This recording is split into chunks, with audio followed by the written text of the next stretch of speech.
All right, James. So 2019, we're all watching Mando, first episode, and then we see this little baby Yoda thing at the end, and it just like takes off. It transcends Star Wars. It becomes this pop culture thing. Almost coming up on 5 years now, and I just thought it would be a good idea to talk about, that Mandalorian movie coming up. Is, quote unquote baby Yoda gonna be bringing people to the theaters? So I think it'll be a fun discussion to have later. Are you still like how's I know Bennett, my son and daughter aren't huge into Star Wars yet. I think Johnny's starting to get a little more interested. They do know baby Yoda, and Johnny knows his name is Grogu. Where's Bennett at, and where are you at with Grogu? Are you still in on Grogu, or are you getting a little tired of him? Or Bennett does know that the character's name is Grogu, but I feel like anytime, and maybe this makes me sound bad, but it's very, it's very nonchalant. Is anytime he ever says Baby Yoda, which is rare, I think, that he's even talking about the character. For some reason, I always forget if he knows the name or not, and so I go like, and that character's name is, and then I think he gets like. He's like sad. Like he's like, oh, right. Like I get in trouble if I don't, like he goes like, it's Grogu, like he says it like that. He doesn't want to let you down. I guess, I don't know. Like I'm always saying Grogu because I don't use the term baby Yoda like ever. And you got him right behind you there. The big one. Yeah, there he is. Mm-hmm. I actually had a holiday one as well. And I don't know if it ever showed up in any video because recently they've all been cut off. Yeah. But I had one that's got him, I don't think I saw it. Next to the, not the N1, but the one before it, Razor Crest. Yeah. And he has like Christmas lights all around it and stuff, and it glows. And that's cool. Have I soured on the character at all? I've never... Like, I think I'm just fine with it. I just like, it is what it is. I was never at any point like, oh my God, I love Baby Yoda. So I don't feel like I've come down on it, but I feel like I'm still probably lower than most people. Mm-hmm. Just in general. I'm like, the character's fine. I like Grogu. But I think what's really going to kick me into interest with him a little bit more is when we see him baby Groot, and like age up a little bit or something. Or they jump ahead and we see baby Yoda, this version of him for long enough that the next time we see him is with Rey, and we're like, oh, holy crap, and she's like consistently saying his name and stuff, like, right. I don't know. Yeah. But I don't think, based on the artwork that we got for the movie, that this is the opportunity to age him up at all. I think we're still getting that classic Grogu look, that baby child look. So I agree. Yeah, it is interesting. But anyway, welcome everybody to the Resistance broadcast. You saw the title. That is what we're going to talk about. The impact that Grogu, aka to mass audiences, Baby Yoda, is he going to be a draw? Is he going to help the box office for this Mando movie? Is he part of the reason why they went this route? So we'll talk about that in our main discussion later. But we want to welcome everybody to the show. Lacey will be back with us on Thursday. She's marching closer to coming back full time, but she'll be with us on TRB Live Thursday, so be sure to check us out. And if you haven't yet, go back and check out our episode from this past Thursday. We had a 90-minute just loaded episode talking about all the news, including the announcement of this movie, The Mandalorian and Grogu. So we'll talk a bit about Grogu, aka Baby Yoda's potential marketing and financial impact on the movie a bit later. But we do have Will the Force coming up. But before that, we just want to ask, if you do dig the show, whether you're new or you've been around for a while, please make sure you're subscribed on your preferred platforms, whether that is audio, Apple, Spotify, what have you, or of course our YouTube channel, youtube.com/@theresistance broadcast.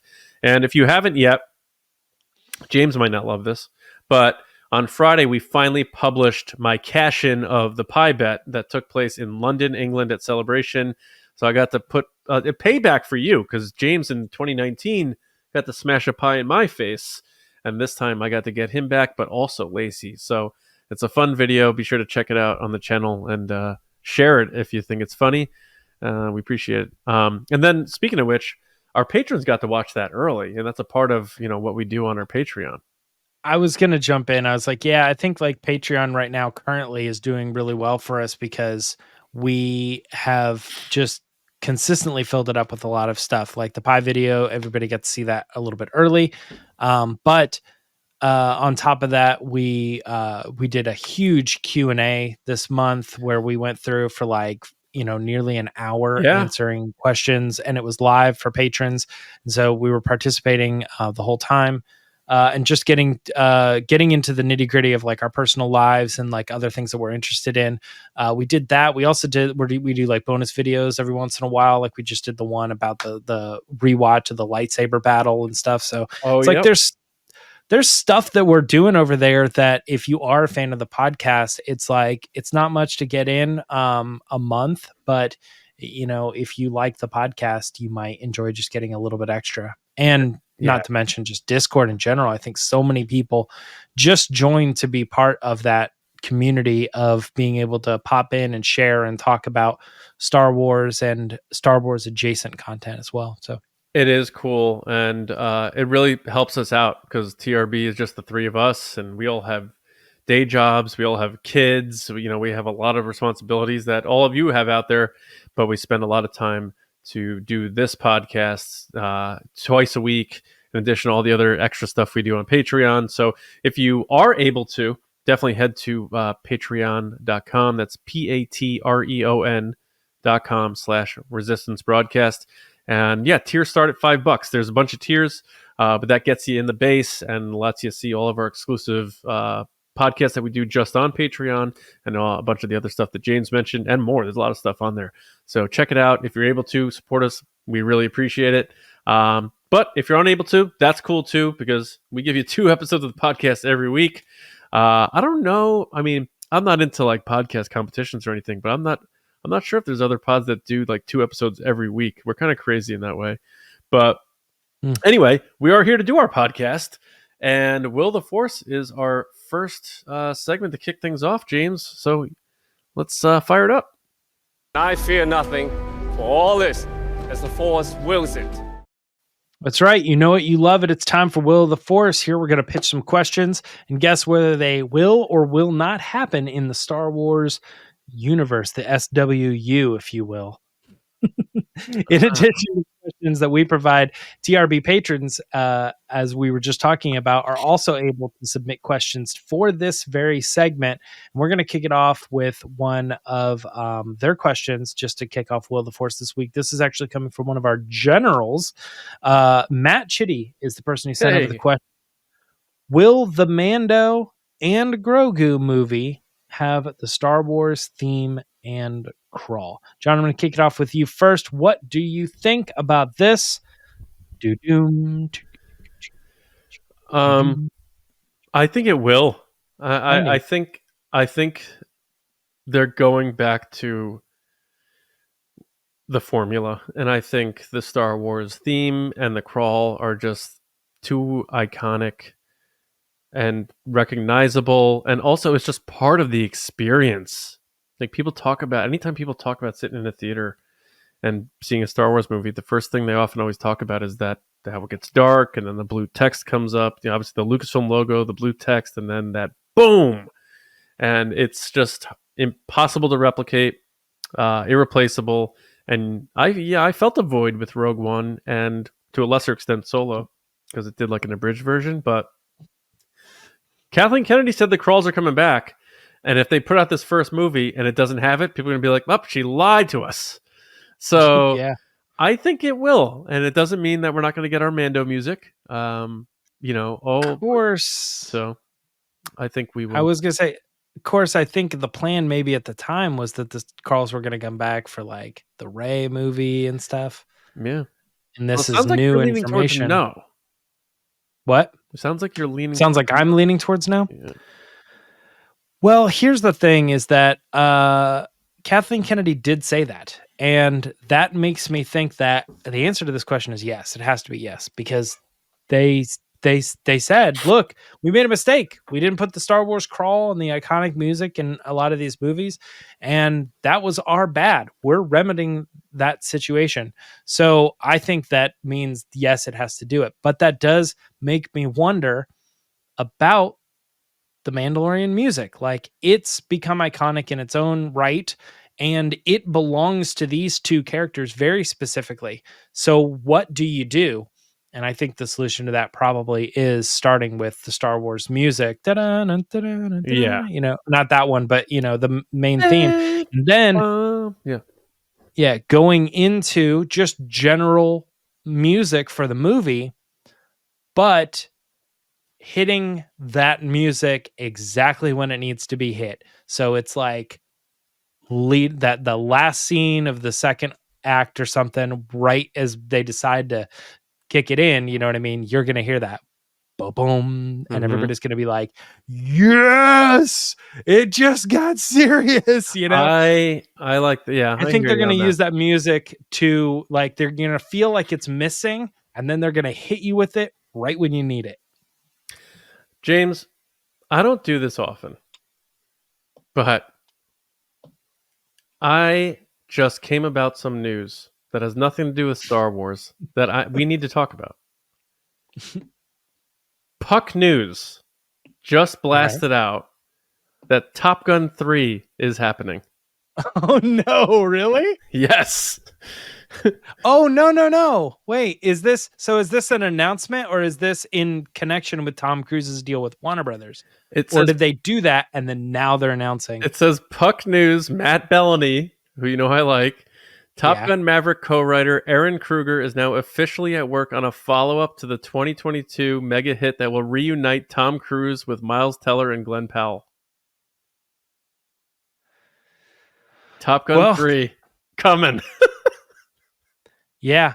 So you saw that news earlier. Tom Cruise signs this big deal with Warner Brothers, and he says, and the deal is that Tom has lots of properties that he would like to produce, you know, movies and make movies with Warner Brothers exclusively through the rights that they have with the movies that they've done together, right? And so everybody's going through the laundry list of like, oh my God, maybe we're going to get a sequel to this and this and this and this. So I didn't know if this was, it has to be like that happens, and then it's like, oh dude, yes, I'm absolutely going to write that report, because I've been hearing this and I had nothing to back it up. But now that he signed this deal with Warner Brothers, that has to be true, you know? That just has to be the story. That makes me a little nervous, because I like when movies are like, that's it, you know? It ended perfectly. Yes. Yeah. So it's like, you know, you don't always have to have a trilogy. Sometimes it just perfectly makes sense to be like, this is the first half and that's the second half. This is him when he was young. This is him when he's old. I mean, that's it. Just leave it alone. But you can't argue. Yeah. Sorry to our fans or listeners who were like, guys, I don't care about Top Gun, but we had it. It just came out, and the three of us went to go see it together. So it is a bit a part of our experience because we saw it together in Anaheim. I mean, look, Top Gun was one of the best Star Wars movies they released that year. Did you purposely say best Star Wars movies? Yes. It was the Rogue Squadron. Oh, come on. Yeah. The run and the fighter pilots and everything, man. All right, let's keep it rolling with. They should have went with the original title though, Rogue Squadron. I thought that would have been. That's what I was just saying. We got the Rogue Squadron. We never got. Yeah. All right, moving on to good old Star Wars. Back to Will of the Force, James. Sorry. Yes, Will of the Force. Next question we got here is because this is a lot of the Mandalorian and Grogu we're talking about this week. Will the Mandalorian and Grogu remain the title of Jon Favreau's upcoming movie? I'm going to go first on this one, and I say yes, it will, because of the fact that when the press release came out, it said this is the title of the movie. And I think that while you may have shakeups with a lot of movie productions, especially in Lucasfilm, we've talked about it a lot. I don't think this is a movie that's going to get a lot of shakeups. You got Jon Favreau directing and producing. Makes sense. He's not going anywhere. He's been involved in Star Wars for a long time. He knows exactly what he's getting into. He knows exactly what needs to be done. He knows exactly the story that they're going to tell. It's like everything about that is set. And you've got your other producers, Dave Filoni, Kathleen Kennedy, all people who have been long involved in all this. I don't think there's any mix-ups with this. So I think when they come out and they say The Mandalorian and Grogu is the title of the movie, you just have to think, and John, I'll let you talk a little bit about what we said on our Patreon. We can kind of bring that up here too. But like, what's a better title? I know. Right? What do you think? Yeah, because we were asked on our Q&A, because one of our listeners said they weren't a fan of that, and I could see the fatigue of the naming convention. We've talked about that. There's just a lot of these things, even though we love them, they're just like, we're naming it after the title character. And yeah, like, what are you going to call it? Like Clan of Two, or, so it's tough to say. Children of the Watch. Like, we keep trying some ideas, but they're all like lackluster compared to the billboard. So I didn't mention this on TRB Live, but it's like I was thinking about Jon Favreau's movies, and it's like Iron Man, Elf, Chef. It's like, okay, so we got Mandalorian. So I do think this is going to be the title, also because the way they positioned it on StarWars.com, it was italicized the way titles are presented. It didn't say Jon Favreau is developing a movie about the Mandalorian Grogu. It said, no, he's making a movie, and it's the Mandalorian and Grogu will go into production. So as far as I know, that's the title. It's unusual for Star Wars to put a title out there that early. They usually like the theatrics and the dramatics of the reveal of a title. But it's probably going to be the title, and I think people are eventually going to get over it. And I'm sure there will be other things that come out, like Skeleton Crew, like that, The Acolyte. Like, there are going to be things, and there are things that aren't going to be named after a person. And I'm sure future movies... They were going to do Rangers of the New Republic was another one that isn't named after a character. And the Rey movie, I know we think it's going to be called Knee Jedi Order, or New Jedi Order, or what was the other one that we were joking that it was like ridiculous? It was like B something. I don't know what it was, but it was like so stupid. But it's not going to be called B-movie? Yeah, B-movie. It's not going to be called Rey Skywalker. So that's going to have a title too. So everything's going to be okay. I think that is the title. I think that's what it's going to be. And if you don't like it, hopefully the movie's good enough where you don't worry as much about it. But I understand the complaints. I do. I wouldn't write off Rey Skywalker, dude. They might do that. They might do that. Because, I mean, we are talking about right now, they have a habit of doing it. And here's another case in point. The problem with the Rey Skywalker thing is that if you can put Skywalker on a billboard, it would sell. And they obviously thought the same for The Rise of Skywalker. And now this is Rey Skywalker. She's risen, Now it's her movie. Mm-hmm. So I don't know, man. But let's get on to another question here. And that's another one from one of our patrons. This time it's coming from Commander Nix. Send us over the question. Oh, hey, Nix. Commander Nix, always awesome. They asked, could Cal Kestis have a role in The Mandalorian and Grogu? Now, if you're unfamiliar, Cal Kestis, character from the Fallen Jedi Colin series. So it's Jedi Fallen Order, Jedi Survivor series of video games for PS4, PS5. And has at least one book. So, there is a chance that this character could show up, mostly because they're played by a person who looks like the character. They modeled the character after the actor who does motion capture. Yeah.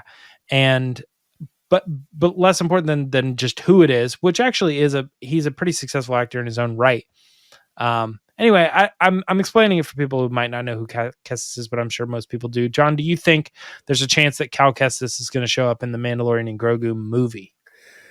No. Making the big screen jump. I don't think so.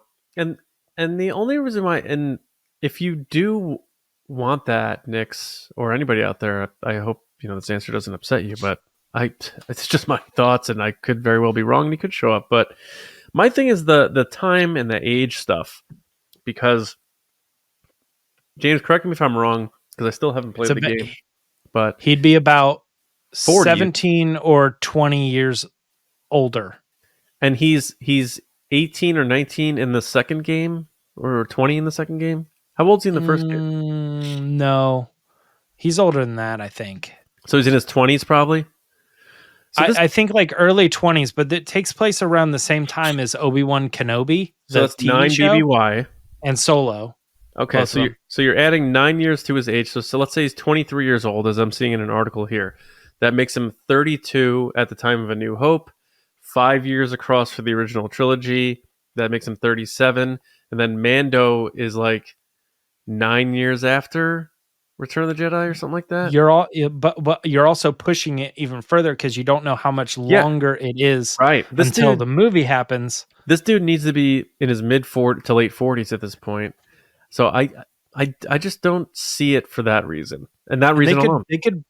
It could be a different person, but I don't understand casting someone to play that character before especially Cameron he Monaghan wants to play him so bad. Yeah. Right. Yeah. It just, if you're going to give the character the on-screen, treatment, whether that's in a TV show or anything, but it's live action nonetheless, I think it's got to be him, and that means that this is the wrong era for him to be in. Now, that's not to say that he couldn't show up eventually in that era, but you have to give it to the other era first. Yeah, I agree. Yep.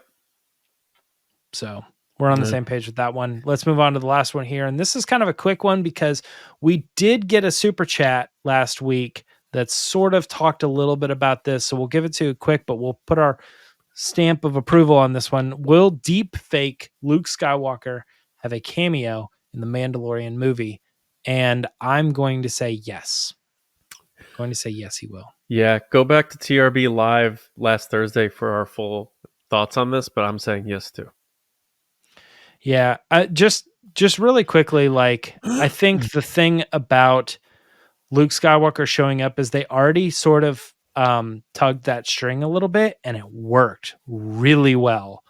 And I think that waiting a little bit and giving it to us in the movie, and maybe giving him, with a higher budget, more to do, not like he's a part of the story or anything, but if you like give him one moment where maybe he does something really powerful or really action oriented, or maybe it is just that he makes a cameo, but they've really done something to like really heighten the special effects or something, that when people go to see that movie, they're not just going to see Mandalorian and Grogu, but their friends come out of the movie and they're like, you have to go see it.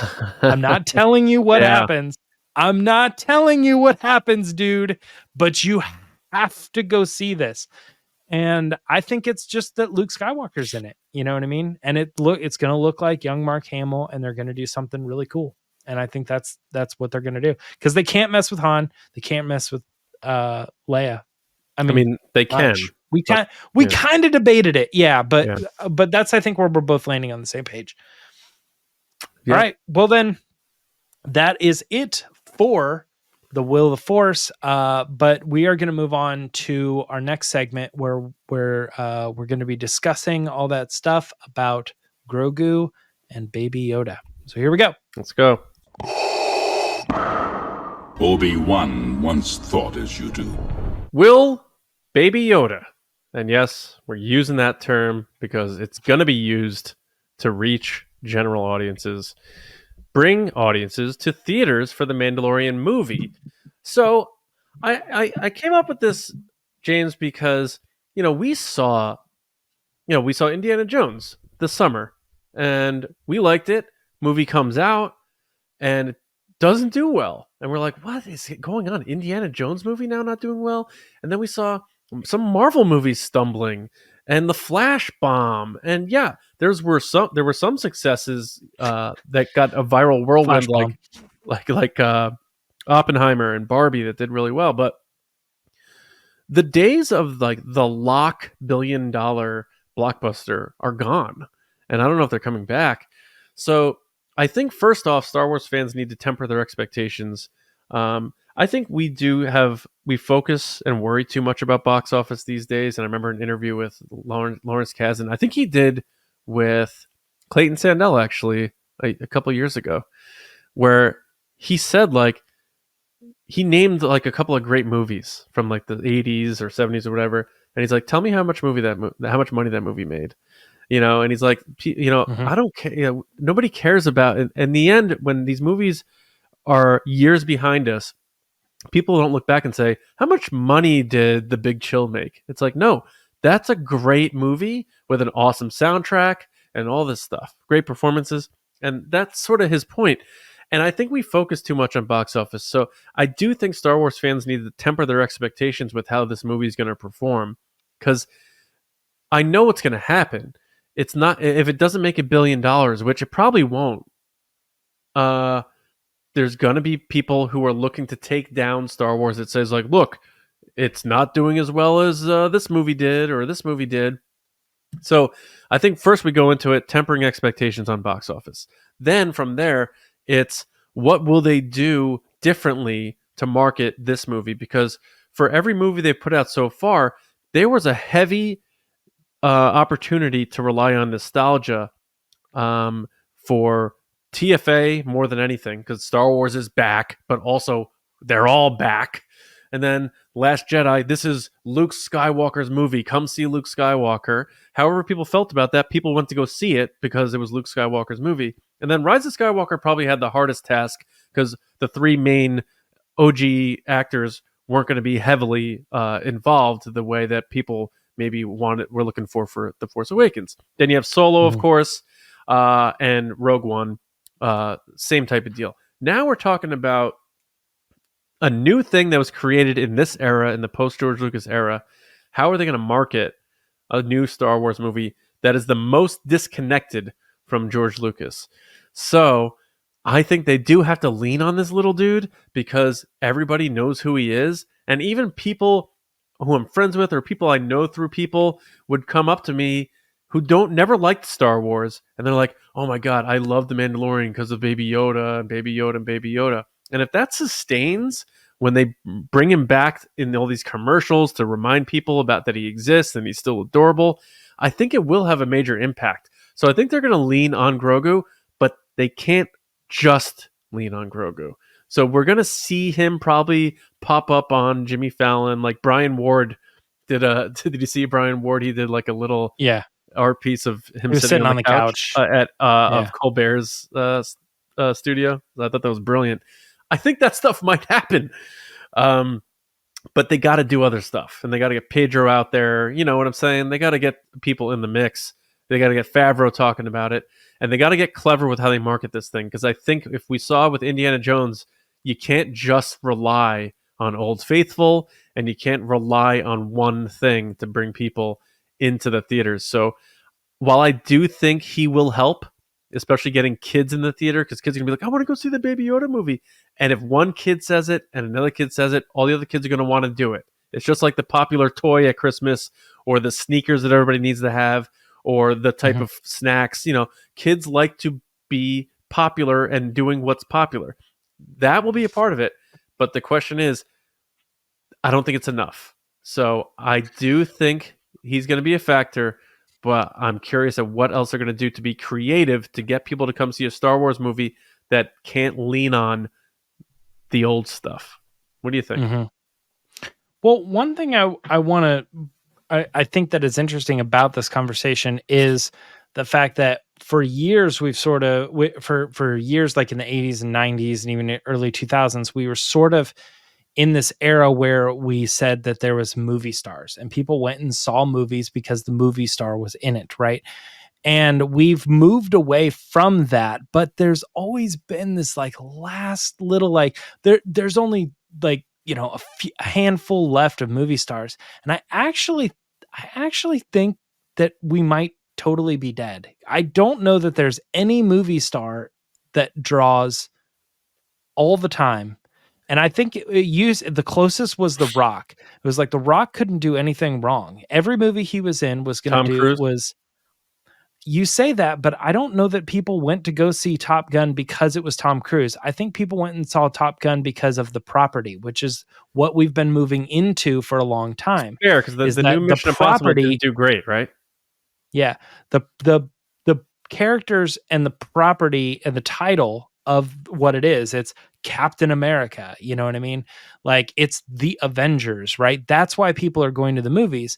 And that's why I think Disney has been aware of that and been strategically doing that with Star Wars. Like, call it Obi-Wan Kenobi, call it The Mandalorian and Grogu.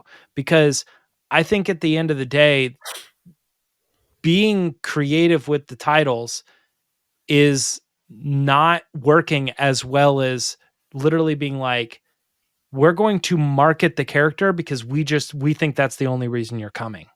We know you don't care about Pedro Pascal necessarily.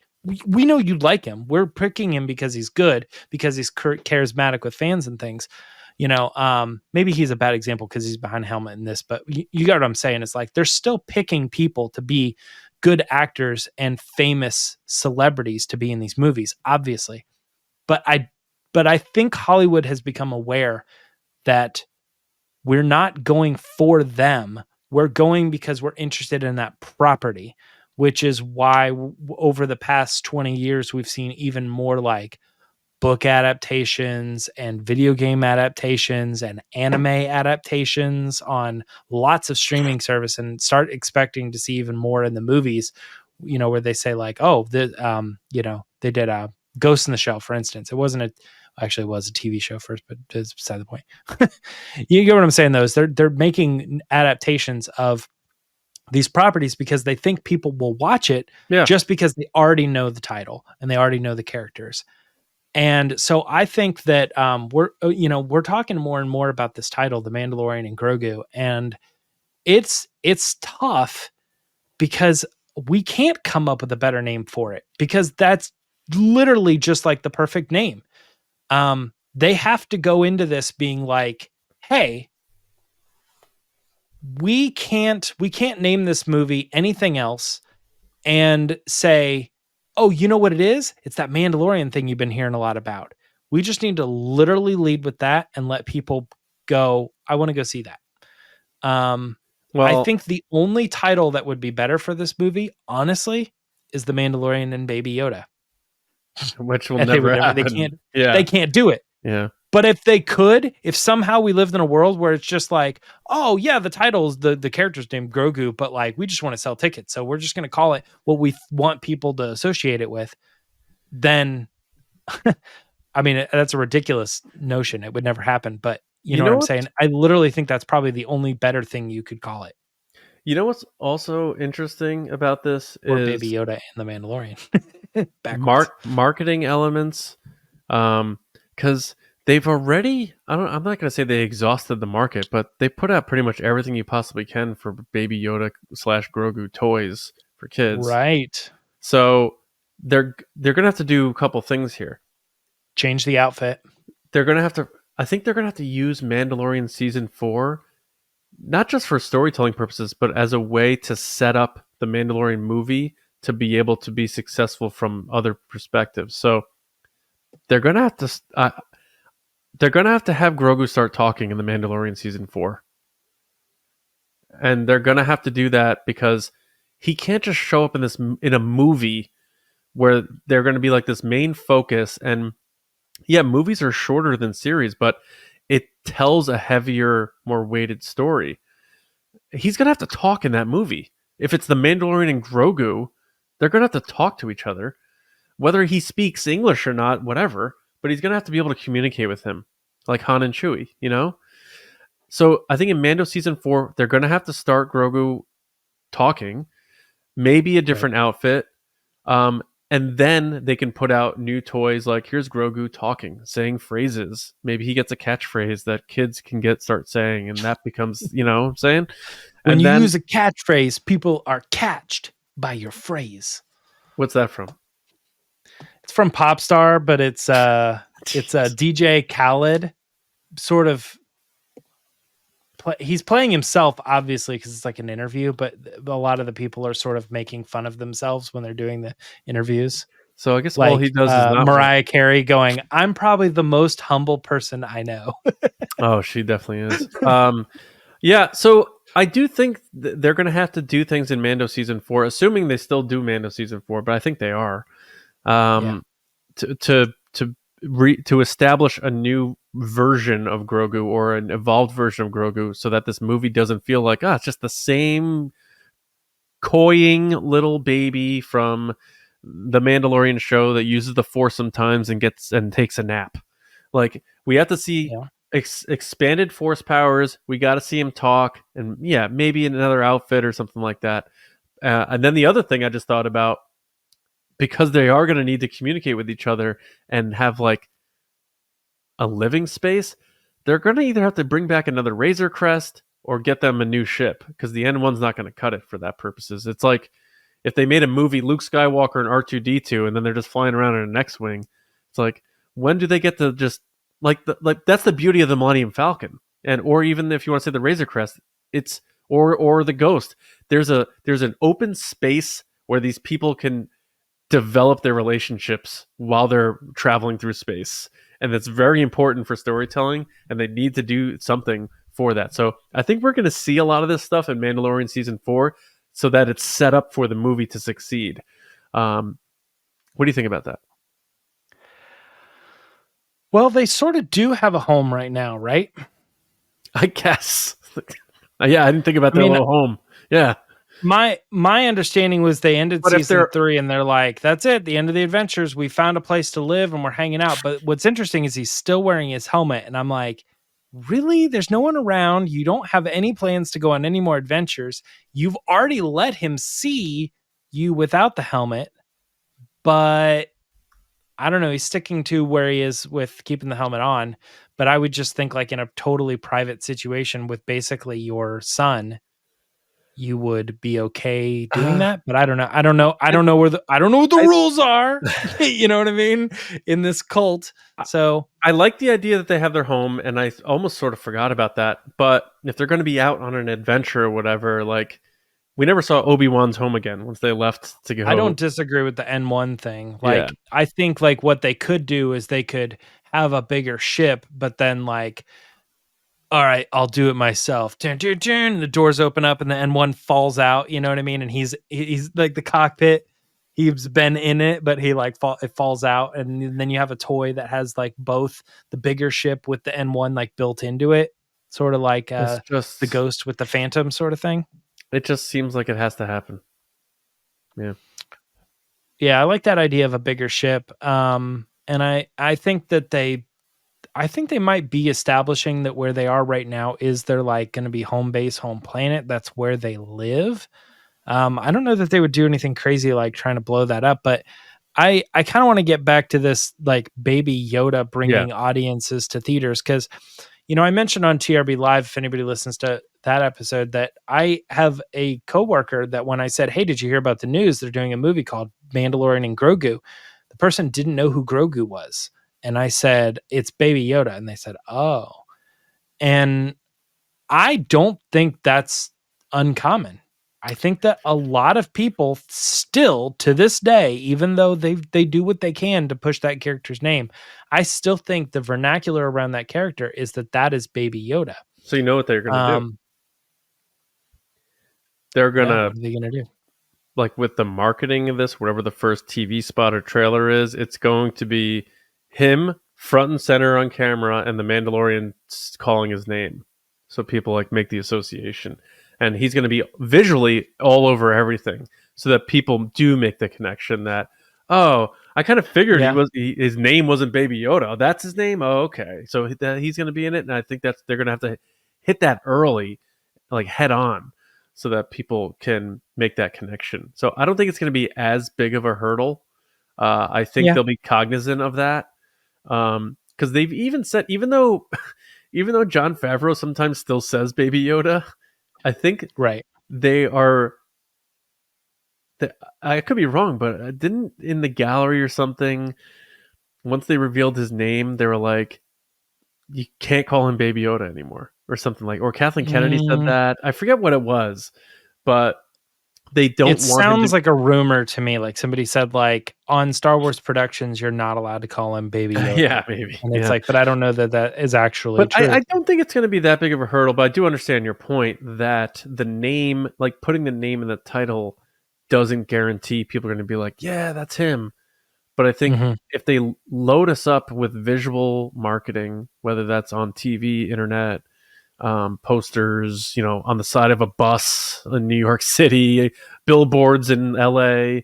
Like you don't always have to make it the Mandalorian and Grogu and show him holding him. It could be like the Mandalorian Grogu on one side of the poster and Grogu on the other side of the poster. Like I almost like what we need to think about too is like the way that it's written right now is just text and it goes all the way across the Mandalorian and Grogu. I don't know that this title isn't going to be the Mandalorian and ampersand Grogu underneath it, or something along those lines.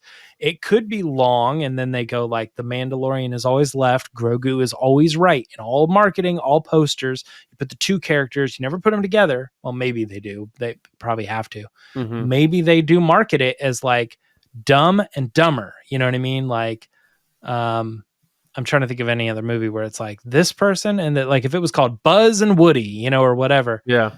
They would just market it as like Buzz is always on the left, Woody's always on the right. Tango and Cash. Maybe it's something like that. Yeah. So I think you're probably right that at the end of the day, like I usually am the person that argues that audiences aren't as stupid as people make them out to be. So maybe I should just kind of get into like, it won't be that hard. They just need to come up with a good campaign that explains to people, hey, you're familiar with the character Baby Yoda? Well, we have the marketing budget of a movie now. We're going to put it everywhere that the person you're thinking of is actually named Grogu. And the title of the movie is called The Mandalorian and Grogu. So if you have any questions, just take a second and think about who that might be. And then I think you'll figure it out. Yeah. I think you're probably right. Ultimately, I think the answer to the question is yes. Because, I mean, the title of our episode is sort of like a Will of the Force question. But because I really do think that kids will want to go see this. Like that's the thing. Do you think this is a movie that and I don't know if this is opposite what I just said, but do you think people are going to be like, hey, you want to come to the movies with me? Oh, what are you going to see? The Baby Yoda movie. Yeah, I do. I think there's an opportunity here that probably didn't exist with Rogue One or maybe Last Jedi or darker movies.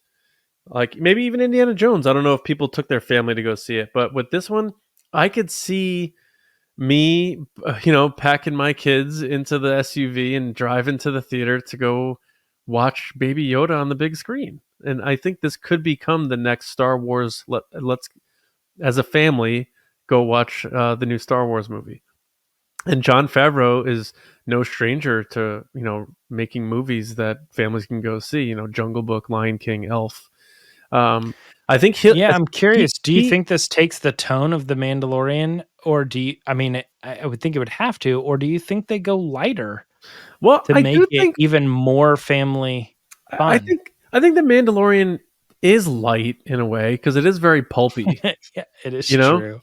So like when we're talking about Andor, we're like, oh man, Andor's like real Star Wars, and then it's not like fluffy Mandalorian. Yeah, right. Mandalorian is more like George Lucas said, these movies are for kids, and he's like, people don't like hearing that, and it's like, I think Favreau, one thing that's is evident in his interviews and when he talks about storytelling is he always sort of has his finger on the pulse, and he knows when like the right buttons to push more often than not, and I think he's going to bring that to this movie, not from just a storytelling perspective, but a presentation perspective and how it's marketed, color palettes they're going to use to draw in kids to want to embrace this whole thing with Grogu, and like make it feel like bring the whole family to come see the new Star Wars movie. And I think that is important because one, Star Wars definitely needs to make sure that future, like current and future generations are into this thing, because the longer we get away from the gospel of the original trilogy and George Lucas, all these fans are going to age out, and they're going to need to, if Star Wars is going to sustain and thrive, they're going to need to capture the minds, imaginations, and hearts of kids. And this is a big opportunity, especially it's the first new Star Wars movie after the end of the era of the Skywalkers and stuff. And I think Favreau is going to be well aware of that. And maybe that was part of his explanation to them as far as like, let's bring The Mandalorian to the big screen. They probably asked him like, well, John, look at other shows that tried to end their story on the big screen. Entourage, very successful HBO show, did not do well in the theaters, fizzled out. And I'm sure that's just one off the top of my head because I like Entourage, but there's plenty of yeah, I can think of the other one off the top of my head is Sex and the City, and it did do well. Sex and the City did really well, and Sex and the City 2 did even better. Oh, interesting. But I don't know that this is common, because I think this is one of those things where, like, anytime I bring up, because I still stand on this, like, I think it's weird, although I sort of had a breakthrough on the live show last week where, or no, actually, maybe it was even in the Patreon stuff, but I don't understand why you would tell a part 1, part 2, part 3, part 4, and then part 5 is a movie. Like, because part 1 through 4 is like behind a paywall, and there's a lot of content there that not everybody's seen. But I don't see how you get somebody into a movie to see the last part of a story that they haven't seen most of the other stuff. But my big breakthrough was, I think that they wrap up that story and it's fine. Then they tell a completely different story with a new villain, with a new thing, because you don't have to have watched the show. They want to introduce you to this character as if like all these kids are like, do you want to go see the Baby Yoda movie? They're like, oh, I've never seen any Baby Yoda. And it's like, it doesn't matter. Just let's go see the Baby Yoda movie. I don't know and if the kids buy can that. watch it for the first time. You think that the movie is going to be the end of the show? Yeah. And I think it's a valid and fair point you're saying. I'm not saying that. I just don't think that that's what's going to happen, because I mean, look at Ahsoka. You know, they took an animated show and they're like, we're bringing all these characters in. We're not really going to explain much, and you're either going to know it or you're not. And then from there, they're going to take that stuff and bring it to a movie. So it's like 2 steps, and they're fine with Dave Filoni heralding that. So I think if they're fine with that, and I say that in the way that Dave Filoni's never made a movie before. So if they're going to have confidence in that, they're going to have confidence in Favreau finishing his story. And don't forget the fact that now The Mandalorian's available to purchase on Blu-rays, on digital. People can buy that, rent that, watch that. And I think, correct me if I'm wrong, but they did start airing some episodes on ABC or Disney or something like that. So we may even see more of that now that we know that this movie's coming out, to make sure that people get to engage in this story. I don't know, especially as Disney Plus is still Mandalorian in a weird spot. What? I think they did that for Andor. I don't think they did it for Mandalorian. Oh, maybe you're right. I don't know. I know they did it for Andor. I'm not positive if they did it for Mandalorian or not. Oh, they did. Yep, they did. They did do it for Mandalorian on too? ABC, Freeform, and FX in February. Okay, cool. Yeah, I don't know that that's tied to this, though. I don't think they're like, let's start seeding Mandalorians so people No, I don't think so. it. I'm just saying it's accessible. Yeah. You're 100% right. I'm trying to... I still... Like, even with the Ahsoka thing, I get it. It's Rebel Season 5, and we can say that over and over and over again. But even that part of it's like, in a way, Rebel's kind of wrapped up. I mean, that story was over. And like this new thing that she's on, even though it connects to the old, I feel like we went through a big save point, you know what I mean? And this is like the next portion, and you can start at the next portion pretty accessibly. It's not so much like like we did Rebels seasons 1, season 2, season 3, and season 4, the one where Kanan dies and they finally defeat Thrawn, is actually the movie. You know, it's like they left it the way that it is. And I've been thinking, I think we've all been thinking that the Dave Filoni movie was going to be the climactic event that they were talking about. Yeah, it's in a theater, but it's not just Ahsoka. It was going to be Mandalorian led, because he's the face of the crew that they've assembled. It's like him and Grogu. Then over here it's Ahsoka. Over I here thought it's the that too. skeleton crew. Back in the day, it was going to be Rangers Look. of the Republic, or all backing them up. Like it was going to be Mandalorian led. Yeah, I thought that too, dude. And I think this changes everything. Everything. It does sort of change everything. It really makes me wonder what that Dave Filoni movie is then. If Mando is, if it's not the second Mandalorian movie, you know what's then I what don't is wanna say it? this, but is there a chance the Dave Filoni movie doesn't happen, and not for bad reasons, but they decide Because they to change things up? yeah, that they decide to I finish don't think so. those stories. They on just Disney said in Plus? the announcement that it's still happening. That his movie is. That was part of the announcement, is that it says this movie is falling into the current lineup of all of the other properties that we have, including this movie, and this movie, or this project, Okay. and Dave Filoni's Ahsoka season 2, which is Right. why they slipped that in.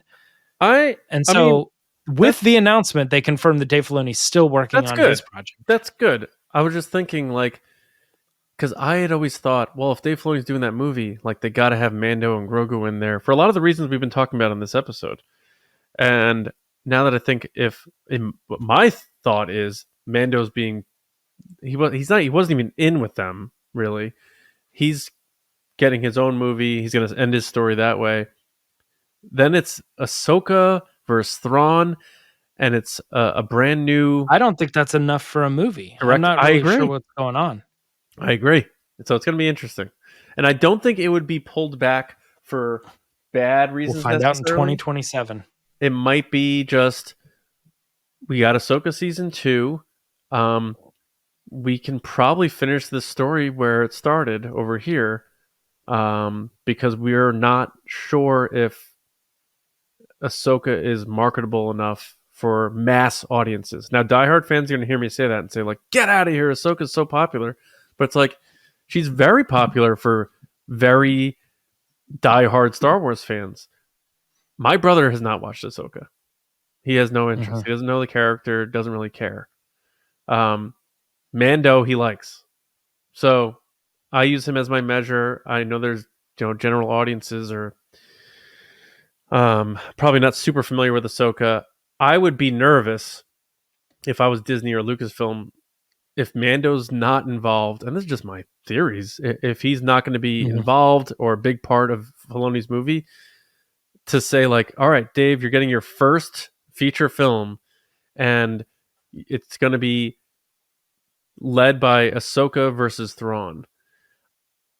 Diehard fans hear that, and they're like, that's going to be amazing, it's going to be great, and it probably is, but you got to put yourself in the shoes of casual fans out there who are going to be like, I don't know. I don't really know those characters. I'll check it on Disney Plus. I don't know if I'm popping $50 to bring the family to go see that one. You know what's tough though sometimes is like remembering that a lot of movies we don't know the characters. Like I might go see, I might watch what's the Leonardo DiCaprio one, like Flowers of the Killer's Moon or whatever, it's like I don't know any of those characters. Like there's like the fact that that's different though. That this is Star Wars. Am I going to go see the next Star Wars movie? You know what I mean? But that's what I'm saying is like I think there might be some truth to that fact that I don't need to know who Ahsoka is. I just need to see that it's a Star Wars movie. And I've been watching Mandalorian, so I know the character. I hope that's the case. Trust me, I want it to always succeed. So I'm having a hard time believing that the Dave Filoni movie. It's not that I'm having a hard time believing it. It's just that everything up till this announcement of the Mandalorian and Grogu has been Dave Filoni is directing that movie that is going to be led by the Mandalorian, surely, because it's the big culminating crossover event thing that we've been talking about. And so now to think that there's a possibility that they're going to remove the Mandalorian from that formula, I start to go, well, then what are we doing? Like, is Ahsoka really just the beginning of, we're going to do Ahsoka and season 2 and season 3 and season 4 and then lead up to this movie just the same Mandalorian did? Because it didn't catch fire like Mandalorian did. You know what that I don't know. It's weird. That means they got to do everything they possibly can to build Ezra up now, if that's the case. Amon Esfandi, maybe the whole Jason thing, all that, and really go Jedi heavy, in addition to the military What if aspect. Ezra's in the Mandalorian movie? I don't think Ezra's going to be in the Mandalorian movie. Well, he's at home, and Ahsoka and Sabine are not. Oh, I know, but the Ahsoka movie's ways away, so that's where I think. What I'm saying is to clarify, what if they bring in Ezra, as in he's in the Mandalorian and Grogu, and they introduce him, he's a sub character, but he's really cool, and people are like, oh, who's that? And they're like, that's the character from the Ahsoka TV series. You're not paying attention. You got to watch it. And then people have the exposure because they went to go see the movie. Now they maybe know when they see a movie come out later that's Ahsoka and Ezra, they're like, oh, that's the guy from the first Mandalorian movie. Okay, cool. Maybe just that exposure enough might help, because I don't see Ahsoka being in the Mandalorian and Grogu. I don't think any of them making any sense. I don't think any of them are going to be in the Mandalorian movie. I mean, that's fair. I'm doing a wild what if, because you just said we have to build up Ezra, and I'm like, how do you build him up? You can only show him on Disney Plus. Yeah, I know, but if people aren't watching it, how do you get people to go to the movie? That's why I think it might be a little bit of a problem. But so I'm saying maybe what you could do is you could put at least one of those characters that you want to be really big in that Mandalorian and Grogu movie as somehow involved.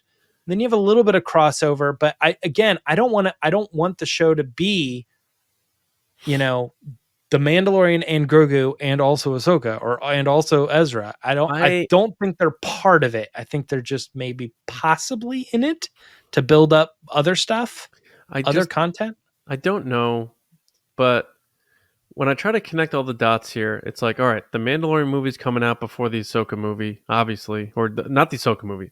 The Mandalorian movie's coming out before the Dave Filoni movie. They told us that. It's going to be the next. And also, Mandalorian and Grogu both do not die in season 4. Right. Spoiler. So it's already announced. So I think, just logically, if Mandalorian, and I said this on TRB Live, but I want to flesh it out here. Yeah.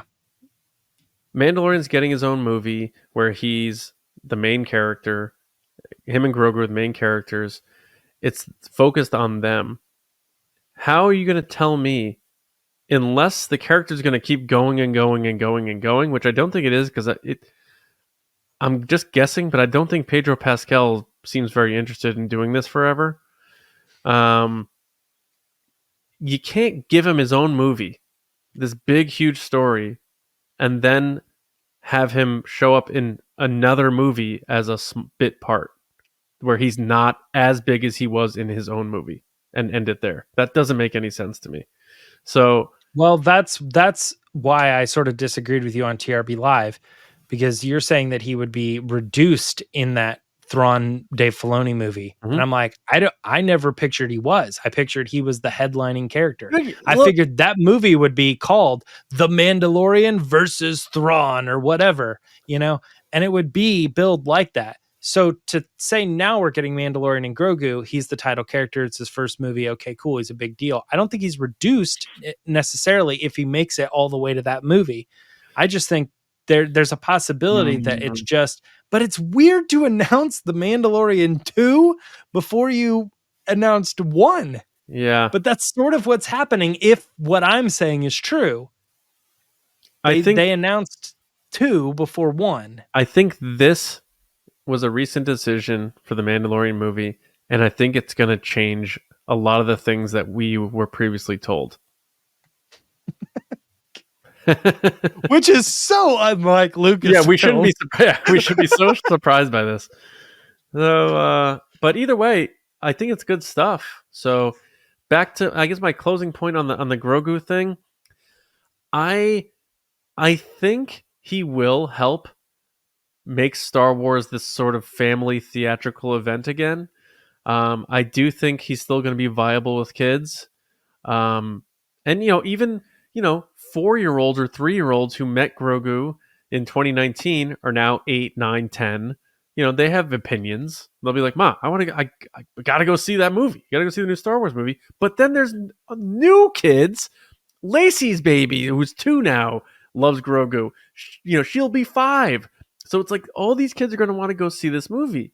And I think they're absolutely going to lean on Grogu for that from the marketing perspective.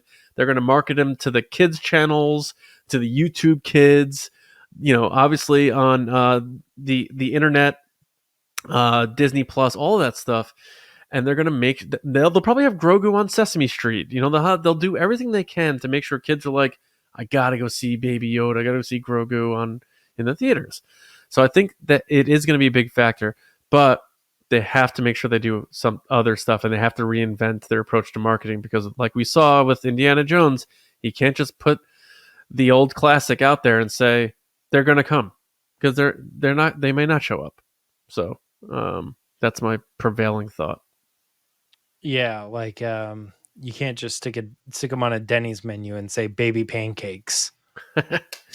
Stay as far away from Denny's as possible if that's all you're going to do. Yeah. Any final thoughts on this one? Just a real obscure off the rails comment, but by the way, I know you posted something about you saw that Blink 182 played like in a Denny's or whatever. Yeah, and it was like, oh, that's kind of cool. Like Denny's like being real close to like rock and roll. That's really neat. You know, that's also parody, mentioned, like, right? Well, of the metal the show that took place in the yeah. But here's the thing that most people might not know is like I was in the music scene and Warped Tour and stuff like that. Denny's always very connected to that stuff. Oh, that's cool. So we were part of a contract with Denny's where it was different nights. So like they had the whole like tour planned out, but we were contracted for certain nights. And often we were with similar bands or like friends of ours and stuff that we would go to the same thing. But after Warped Tour, we would go, like us and like 4 other bands would all go to the local Denny's, and our meals were all comped and everything or whatever. But it was a line like out the door, and all the kids do is they just come in and they walk from table to table and they like take pictures and sign autographs and meet the bands, and Denny's paid us to do it. And I just always thought like it's funny that like that video was out there, and I was always like, yeah, it doesn't surprise me Denny's would do something like that. And then now people are being more exposed to it because of the Blink 182 thing. So Denny's not an uncool company, just somebody they don't necessarily always, their marketing is not always what they fit. I don't blame when Denny's you think of Denny's, you don't think of Star Wars and rock and roll, Yeah, and I don't blame them for the solo thing, though they spelled Wookiee wrong in there on the marketing materials. It's like, how is that? Who checked this stuff? It's just, because they don't care. They're punk rock. They're Denny's, man. Yeah. Who cares? The moon's over my medal.